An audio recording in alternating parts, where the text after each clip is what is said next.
This is your host, Viviana Dragani, and this is Itali-Echo, Boston's hub for international radio, the Italian show on WNTN Radio. Today, my guest is a published author, Richard Miller, a retired activity professional, a career he pursued for over 30 years.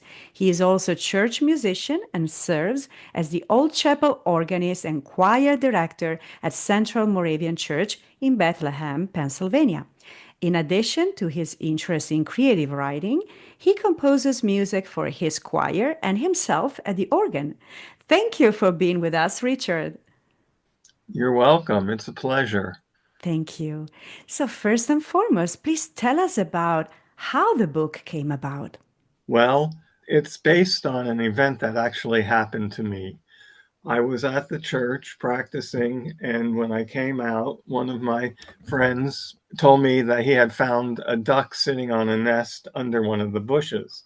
And in back of me, you can see the bushes and Fred and Phil.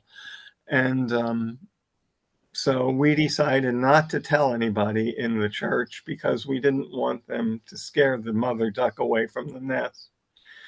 But a few weeks later, we walked down to the church together, and the eggs were all laying there broken open and empty. No sign of the mother or the baby ducks. And I'm a bit of a worrywart, so I was wondering how they were going to get across a busy main street and down to the creek.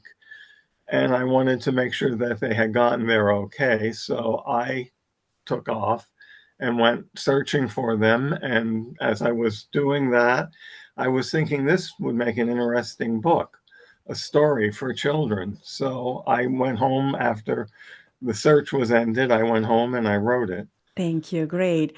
So, the title of the book is Fred Snufflenose and the Baby Ducks. Tell us Yeah. about the setting, the location, and the significance of it.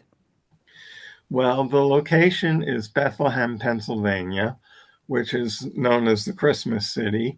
Bethlehem was founded by the Moravian Church settlers in 1741 and recently has been named a World Heritage Site through UNESCO. So we're very excited about that. And the book takes place, it starts out right next to the historic Central Moravian Church, and it expands down to the colonial industrial historical area. So this is pretty exciting for us to have a book published in this setting, just at the same time that we're in the World Heritage recognition. Yeah, absolutely. And what lessons can we get from the story? And what is the main message you would like the listening audience to know about your book? The main message is really care for creation, concern for nature, and care for creation. And perseverance is one of the lessons that we're looking at. Kindness and patience all are come out of this book, I think. That's a very important message. Thank you. And tell us about your creative process.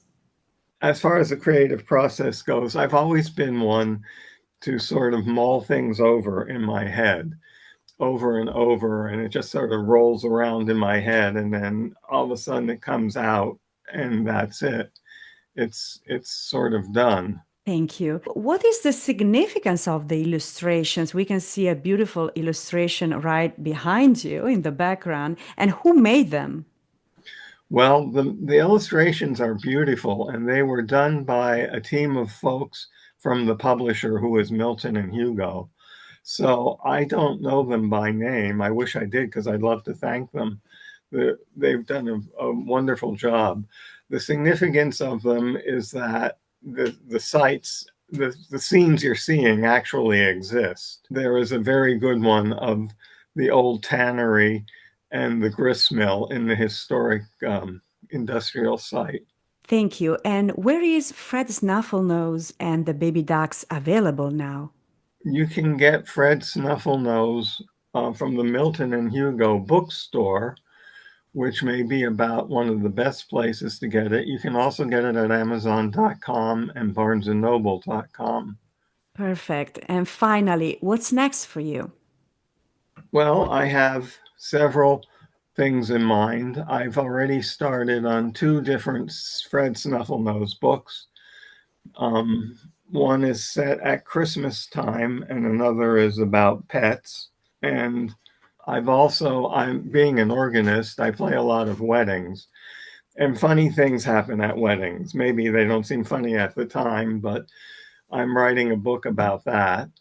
So there are some things in the works.